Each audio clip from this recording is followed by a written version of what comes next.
Hello, if you don't know me yet, my name is Sid and I do a lot of reviews on a lot of devices on this channel. Yet, I sometimes feel that not all my opinions and all my observations get reflected in those. So today I decided to take a camera and have a candid chat with you guys over things I feel about. So today on SyD SayS, I discuss compact phones and their apparent deaths.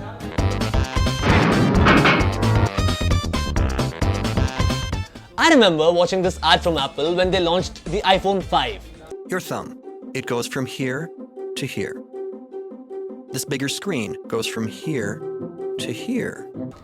And when they launched the iPhone 6, they also alongside launched this phone. So it seemed that after years of fighting against the overgrown Android phones, Apple also decided to give in. And if you look around, the markets have changed completely. When I was going to my college, I bought a Motorola Droid Razr XT912, that phone. And the first reaction my mother had after looking at it was, how are you gonna handle a phone that big? The screen size of that phone was only 4.3 inches back then. When the original Samsung Galaxy Note was launched, the screen size was only 5.3 inches and the whole world went crazy over it. In fact, it coined a new species of devices called phablets. But nowadays, the standard screen size on all smartphones is 5.5 inches and this is common across all the budgets, may it be $200, $300, $400 or even $800.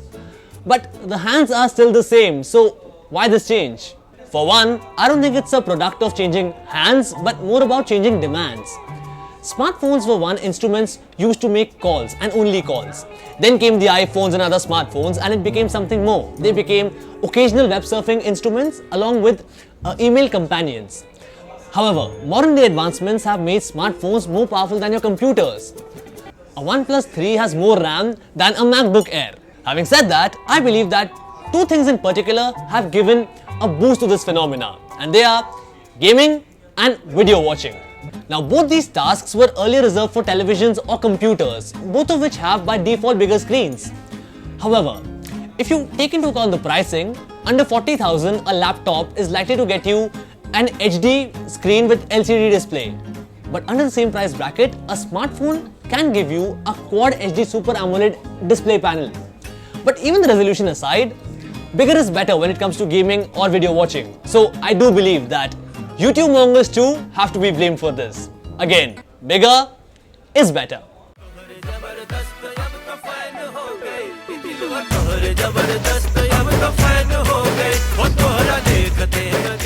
But now let me tell you how it matters. I owned a Galaxy Note 5 and I used it for 7 months. And after a couple of weeks, I started despising it. Yes, it does have a gorgeous display. However, it comes at a price of pocketability, and more importantly, a price of usability. These large phones suck in trivial tasks, like texting with one hand when in bed, or trying to take a selfie, or trying to reach the notification bar. And a lot of companies are trying to incorporate one-handed mode on their phones, including Apple, which has reachability, which I like a lot. However, the issue is that when the screen size increases, the size of the phone also increases. And you might have enough space to keep it in your inner coat pocket. However, if you wear shorts like me or you wear denims, tight jeans and all, the phone basically makes its presence felt there. It's difficult and cumbersome to carry it around. What I'm saying is that not everyone likes a big screen smartphone. However, it now seems that we don't have a choice. For a person like me who prefers gaming on a console, watching movies on a television and emailing, making spreadsheets and online shopping on a laptop, a smartphone is an extension of my experience. It is not an experience itself. And this is what has happened. A couple of months ago, I gave up Note 5. And since that point up until this point, I don't have a smartphone.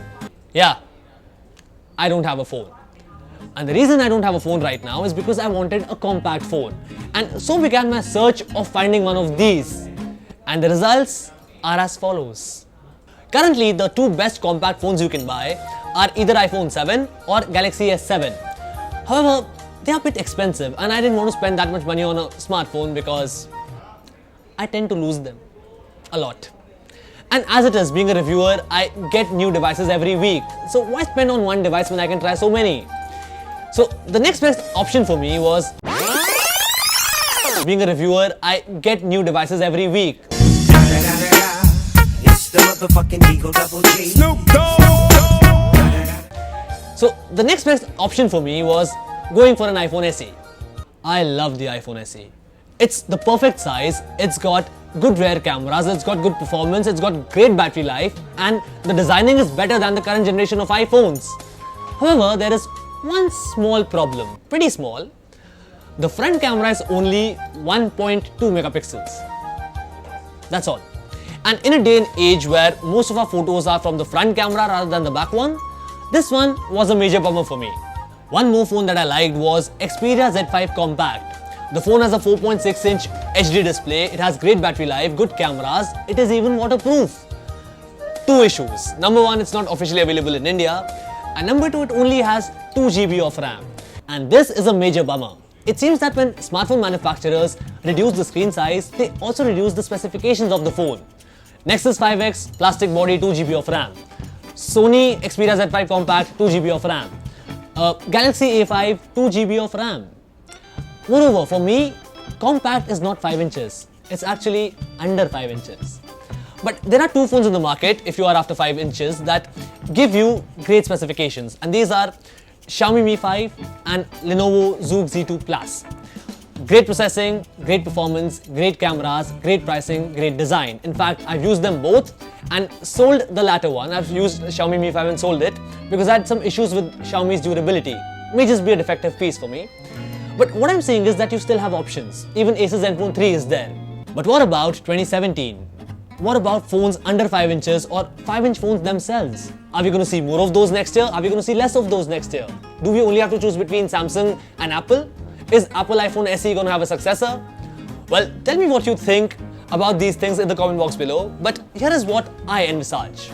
I seriously hope and pray to see more smartphones that fit in my pockets rather than falling off my palms. I want to see this small smartphone segment to flourish.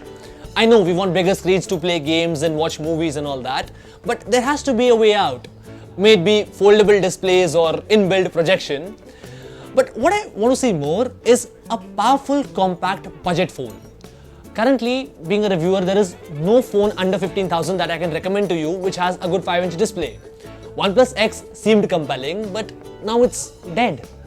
So I talked about the dying screen size, we discussed some options that are available for you if you want a compact phone, and I also told you what I think of them.